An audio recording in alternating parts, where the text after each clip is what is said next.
अन्य सुत वंदन करूं महावीर बजरंग, करी सहाय रघुवंश की तो सदा रे जो संग।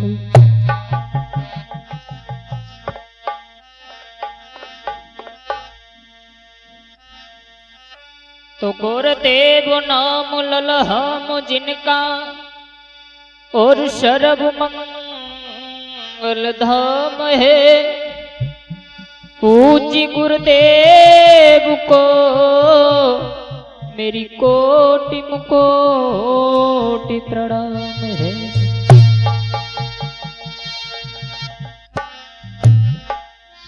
आदरणीय उपस्थित श्रोता बंधुओं, प्यार करने बच्चों,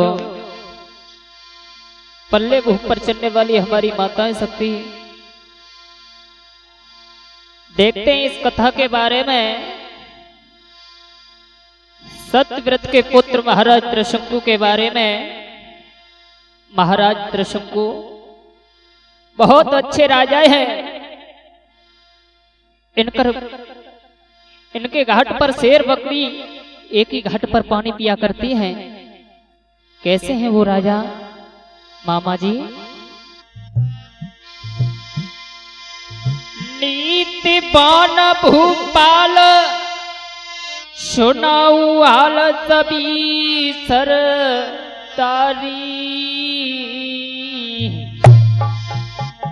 और राजन में कुतो राजा रे भूप बलधारी।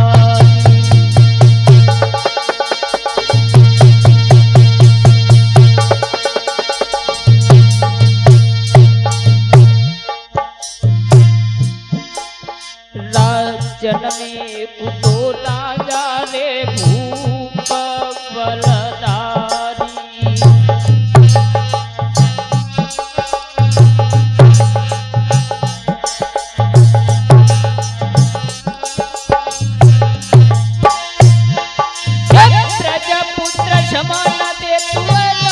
सभी सरदारी, सुनो नर नारी प्रात बलधारी।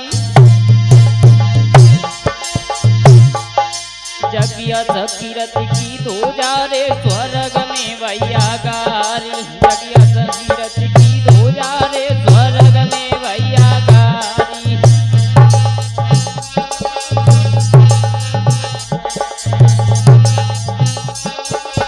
महाराज त्रिशंकु बहुत अच्छे राजा हैं।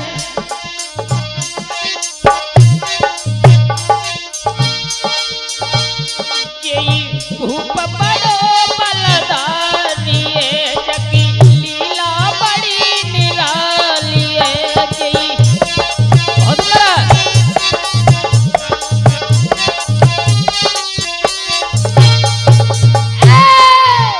यही भूप बड़ो बलधारी है, जगी लीला बड़ी निराली है।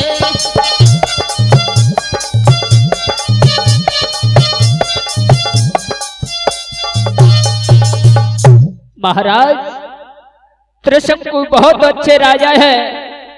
इनके राज्य में कोई कमी नहीं है। इनके घाट पर शेर बकरी एक ही घाट पर पानी पिया करती हैं। प्रजा को अपने संतान के बराबर समझने वाले राजा थे। एक बार महाराज त्रिशंकु घोड़ा पे सवार होकर के शिकार खेलने के लिए चले हैं। जब शिकार खेलने के लिए चले हैं तो आगे बढ़ जाते हैं, तो उन्होंने क्या देखा कि एक किसान के खेत में गाय चर रही है, किसान के खेतों को उजाड़ रही है। त्रिशंकु सोचने लगे, ये गाय किसान का खेत खा रही है, यदि इसी तरह ये गाय इस खेत में चरती रही तो किसान का बहुत बड़ा नुकसान हो जाएगा। उसी समय त्रिशंकु महाराज ने किसान को आवाज लगाई है और कहा है, किसान भैया तेरे खेत में एक गाय चर रही है, गाय चर रही है। जैसे ही किसान के कानों में आवाज पड़ी, मामा किसान लाठी को लेकर के आया और गाय पर प्रहार करने लगा है। कैसे मामा जी?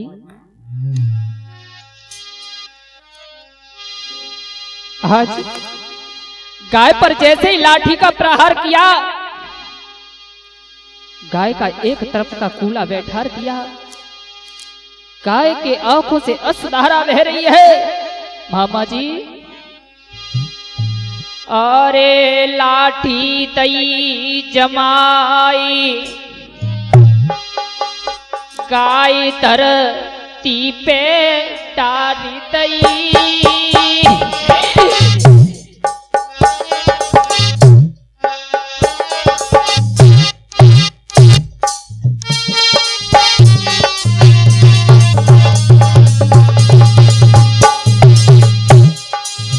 मामा, अरे गाय धरती पे डारी तई, और उठी उठी खाती पछारती सदर नीचे मार गई। रिंकू उठी उठी खाती पछारती सदर नीचे मार गई।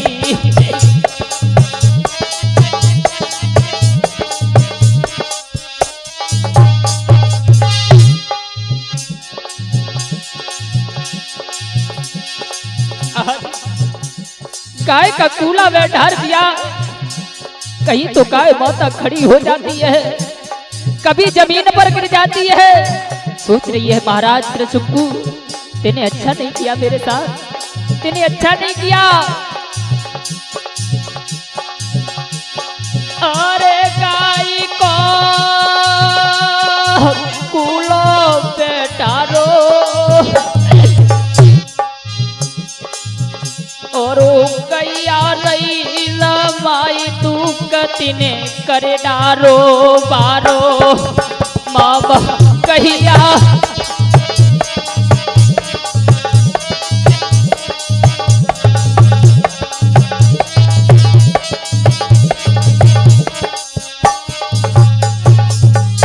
आज गाय माता रो करके त्रिशंकु से कहने लगी, हे राजा त्रिशंकु, मैं तेरा कुछ नहीं खा रही थी, एक किसान के खेत को उजाड़ रही थी, लेकिन मैंने तेरा कुछ नहीं उजाड़ा, मैंने तेरा कुछ भी नहीं बिगाड़ा। तूने राजा मेरे साथ में अच्छा नहीं किया। गाय मैया रो करके बोली,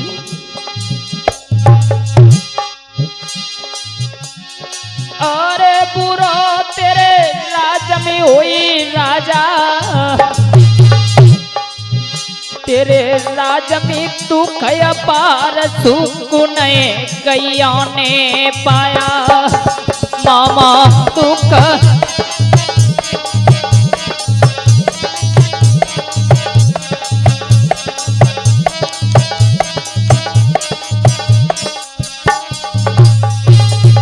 आज गाय माता कहने लगी, हे राजा, तेरे राज्य में कभी सुख नहीं होगा। क्यों? कि गाय को सुख नहीं मिला, तेने मुझको इतना बड़ा दुख दिया है। सुन राजा, अरे नारी को मुकुल के राजा, तोई होवे कष्ट पार गदा की बन जावे काया। मामा होवे कष्ट पार गदा की बन जावे काया।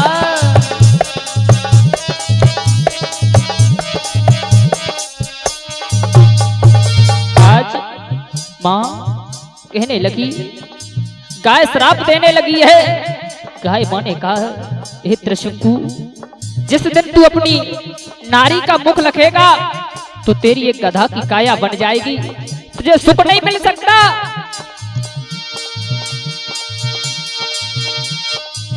अब तो ये बलवान बुद्धि को चक्कर बारी है, रिंकू होनी ये बलवान बुद्धि को चक्कर बारी है।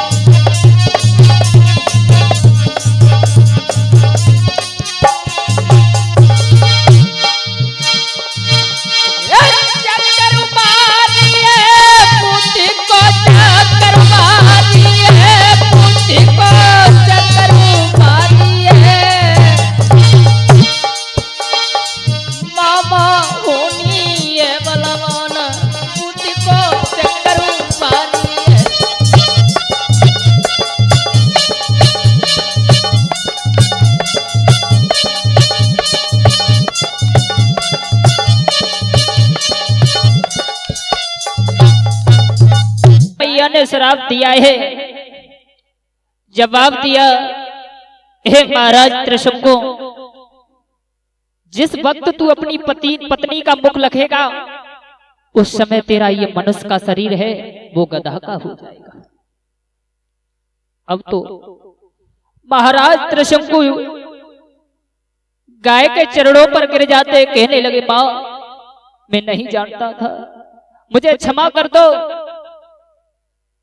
लेकिन गाय माता के आंखों से अश्रुधारा बह रही है। गाय मां कहने लगी, बेटा अब मैं अपना श्राप वापस नहीं ले सकती हूं, लेकिन इसमें बदलाव जरूर हो सकता है। मैं तुझे युक्ति बता रही हूं, कोई भी पतिव्रता स्त्री तेरे ऊपर जल के छींटे 3 मार देगी तो तेरी ये शरीर जो गधा का है वो मानस का हो जाएगा। अब तो महाराज त्रिशंकु जब घर पर पहुंचे हैं, जब घर पर पहुंचे तो उन्होंने अपनी रानी से कहा, हे रानी, मुझे गाय माता ने श्राप दे दिया है और जवाब दिया है कि जिस वक्त तू अपनी पत्नी का मुख लगेगा उस समय तेरी ये शरीर एक गधा का हो जाएगा। रानी की आंखों से अश्रुधारा बह रही है। रानी पर्दा करे खड़ी है, कह रही है, महाराज पहले मुझे युक्ति बता दो, कुछ गाय मां ने युक्ति बताई होगी तब मैं अपना चेहरा खोलूंगी।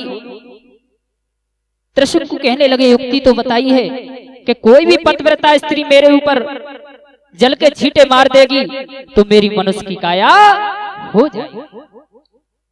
आज जैसे ही रात्रि का समय हुआ, रानी ने भोजन लाई, महाराज को भोजन करा रही है पर्दे पे। जब पर्दा करके भोजन करा रही है, जैसे ही रानी ने भोजन कराया और अपने चेहरे को जैसे ही खोला, महाराज का शरीर एक गधा का हो गया। रानी विलाप करने लगी है, रोने लगी है, कहने लगी, महाराज मैं क्या करूं क्या ना करूं, कहां ले जाऊं कहां ना ले जाऊं। अब रानी रोती हुई काशी की तरफ चली है। महाराज त्रिशंकु को पकड़ करके जो गधा के रूप में थे उनको हाथ में पकड़ा और आगे के लिए चल देती है। कैसे मामा?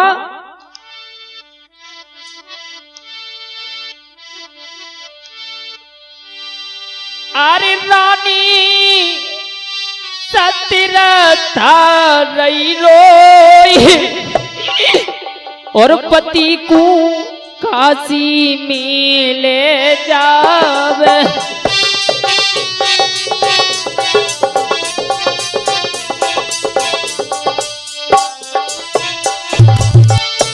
आज रानी सतीरथा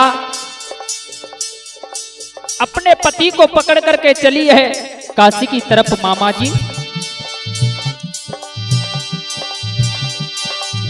रानी सतीरथा रही रोई पति को काशी में ले जावे।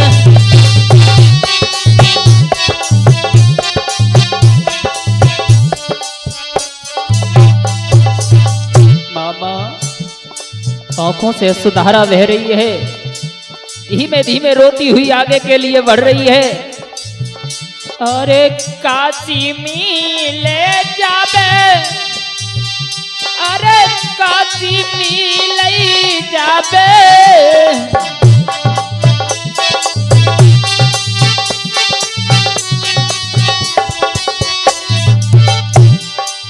रानी सतीरथा रही रोई पति को काशी में ले जावे।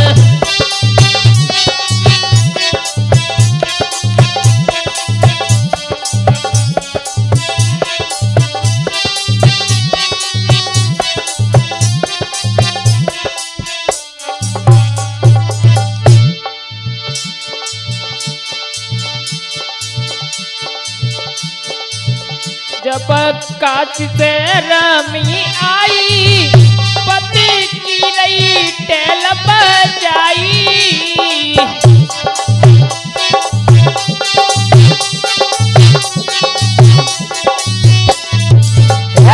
जब काशी तेर में आई पति की रही टेल बजाई।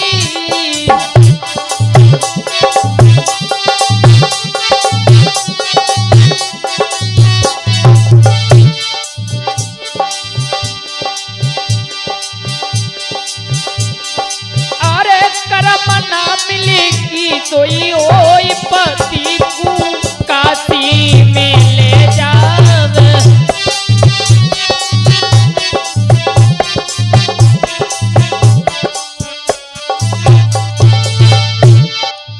रमिया सतरता रही लोई पति को काशी में ले जाव।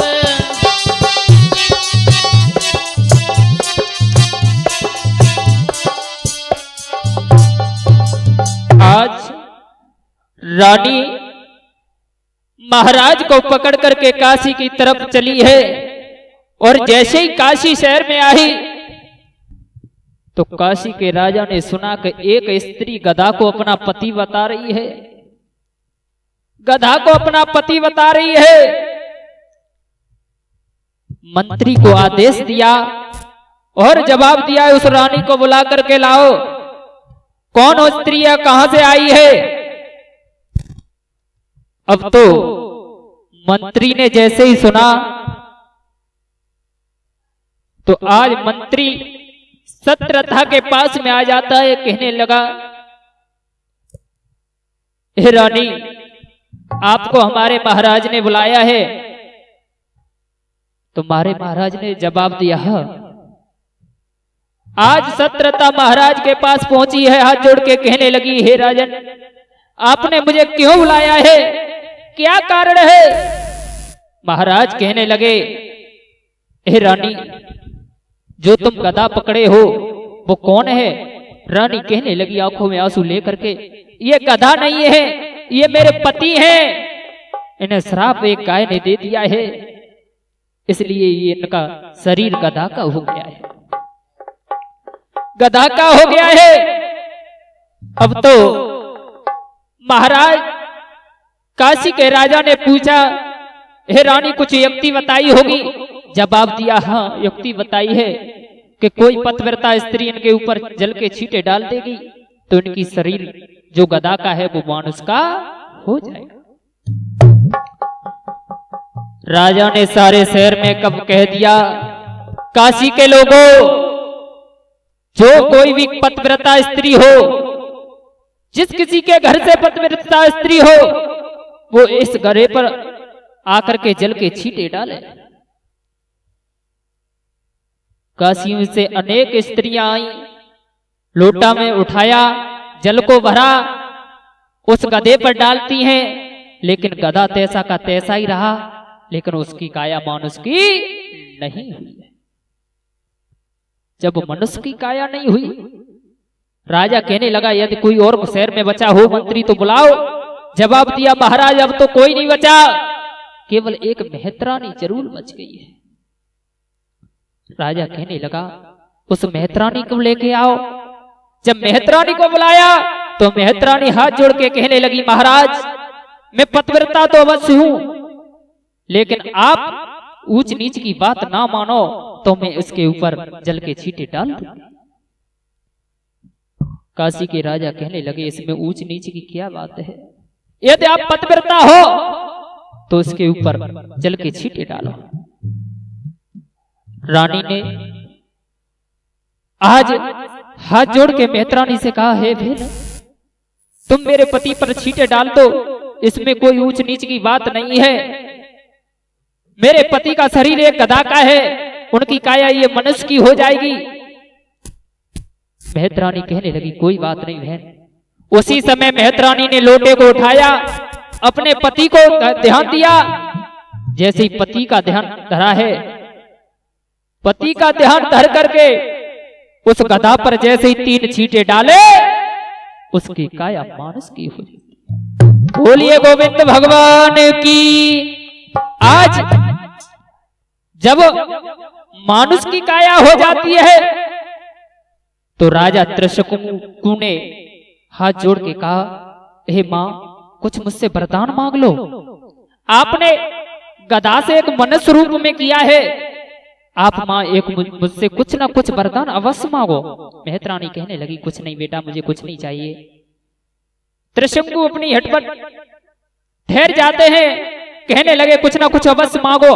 तो मेहतरानी कहने लगी, ये देना ही चाहता है तो जो भी तेरे घर में कोई पुत्र पैदा हो उसे मुझे दे जाना। अब तो महाराज त्रिशंकु सत्र था अपने महलों में आ जाते हैं। धीमे धीमे समय बढ़ता चला गया। जब समय बढ़ता चला गया तब एक पुत्र पैदा हुआ है जिसका नामकरण संस्कार करवाया तो बाबा उसका नाम पड़ा हरिचंद। हरिचंद का अब जन्म हुआ है, हरिचंद पड़ा। अब तो आगे समय बढ़ने लगा है। इधर मेहतरानी को मालूम पड़ा कि त्रिशंकु के घर में एक पुत्र ने जन्म लिया है, लेकिन त्रिशंकु अपने बचनों को भूल गया, अपने पुत्र को मेरे पास लेकर के नहीं आया है। काफी समय हो गया। एक दिन मेहतरानी को गुस्सा आया।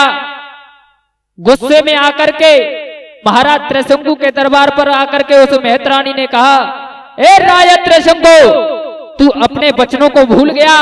जिस दिन तेरी गधे की काया थी उस दिन मैंने जल के छींटे डाल करके तुझे मनुष्य की काया में किया।